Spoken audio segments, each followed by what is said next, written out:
AskReddit by the White Mantis. What parenting trend you disagree with? I'm gonna go in a little bit of a different direction. Parents not watching their own behavior when it comes to screen time, frustration tolerance, discipline, etc. You've got to dig deep and figure out how to role model the behaviors you want your kids to do. If you are on your phone 24/7 and throw a fit every time the slightest thing inconveniences you aren't gonna have a good time with your kids doing anything different. Adding to that, not apologizing when you do slip. There's times I don't respond in the best way to my kids, at home or in my classroom, or set the best example. When that happens, I own up to it, apologize, and work to do better. The trend of oversharing kids' lives on social media. It's like turning your child's childhood into a reality TV show. I have a cousin that posts about 20 photos every single day of her kids.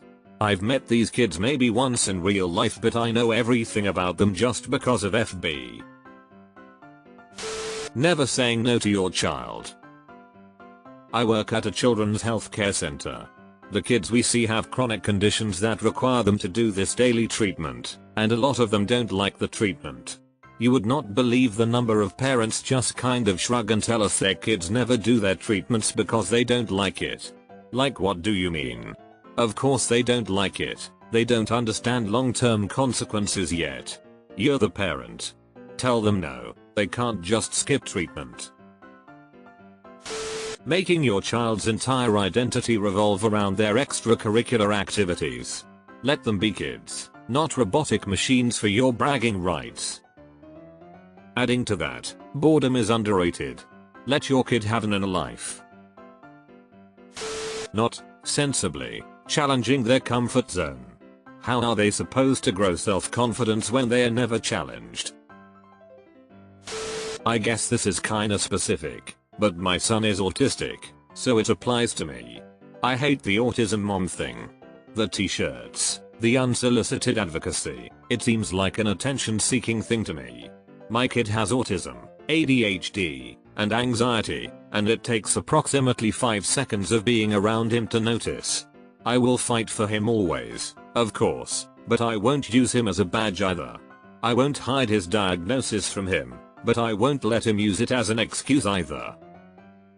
And some of those shirts get borderline threatening too. If you want to know fear, fight an autism mama bear, or something like that. I feel this way about pretty much every little mom subculture that feels the need to announce itself with t-shirts or other flair. Autism moms, boy moms, dance moms. I've seen a small yet growing trend of homeschooled kids where the parents are completely neglectful of actual education and basically let the kid do whatever they want. They don't follow standardized curriculum for the sake of letting kids be kids. If your kid can barely read at 10 years old, you're setting them up to fail as an adult. Unschooling was the worst concept that has ever been introduced. 99.9% of kids are not going to benefit from that practice. Loud cartoons and games on tablets in public places. I swear my niece and nephew are deaf. They watch cartoons so loudly. I don't understand. Kids are supposed to have better hearing than adults, right? Not teaching children proper manners behavior. Please and thank you go a long ass way in this life. Also not helping kids with conversation skills. Conversation usually goes back and forth, with no phones involved. Polite conversation can go so far. I recently started chatting with a woman helping me with something and she ended up waiving part of a fee for me. I didn't even ask her to do that. It's also crucial for being an adult at work and effectively communicating with those around you. It's also how you have to make friends as an adult because there is no school and many keep their co-workers at a friendly distance and don't see each other outside of work even if you get along great at work. Letting the tablet raise them.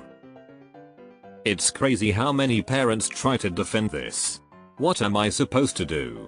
My 3-year-old screams in the restaurant and then I get looks and judgment. You're supposed to do what every parent of every child prior to 2010 or so has done. You talk to them. You distract them. You comfort them. And if none of that works, you take them outside. Too much screen time is bad for me, and I didn't have access to screens 24/7 until I was a full-grown adult. Think about how bad it is for a developing brain. Handing a 4-year-old an iPad and letting him use it basically unrestricted. It's called YouTube Kids and they say it is safe for kids, so don't worry yourself is something I hear a lot. YTK is not safe to watch without an adult nearby listening in. Plenty of fetish gross out mature crap makes it on there. I had to step in while the nephew was watching because he stumbled upon a video of characters, Spider-Man, Siren Head, Elsa, Pommy, and I think Skibidi Toilet, all farting on each other and having diapers slapped onto them so they could contain the farts only to soil themselves and cry. Giving your child an iPad as soon as they can hold it. This one is nuts because it feels like something everyone should be on board with, and yet all of the grandparents in my children's lives fight tooth and nail to shove an iPad in their hands within 30 seconds of being in their presence. My preschooler will be happily coloring and my mill will be shoving an iPad with a coloring app away despite the kid being perfectly happy coloring in real life, exercising her motor skills. My toddler will be singing and they put a YouTube video on of the song and shove it his way. Why? Just engage with them where they are or let them be. It seems like there can't be a happy medium for many people. Either they are letting the kids run the household, or they are so afraid of being soft that they borderline abuse their kids to make them strong. I agree wholeheartedly with this. Life seems so much more black and white than it used to be, and that's coming from someone that has issues with splitting. Child vlogging. It's a bit weird TBH, and I feel like things are gonna go to shit for the parents when the kids become adults. Helicopter parenting, or whatever you wanna call it. As a child that was sheltered and despite my wishes, parents would always intervene and I became way too reliant on that. Wasn't until my mid-20s that someone helped me realized what was going on and I had to relearn how to live basically. Sure, my parents did what they thought was best. It ended up really screwing me later in life and I'm still in the process of figuring out what it means to be independent and how to fight for myself. Same. I grew up like this. I'm trying so hard not to be like this with my own kids, but the anxiety is so ingrained into me. I'm definitely way more overcautious than what is normal. It's a process, but I'm working on it. The lack of discipline and manners taught to the kids. I get soft parenting. I'm on board with no hitting and all of the abuse, but kids still need to learn boundaries about what they could and couldn't do.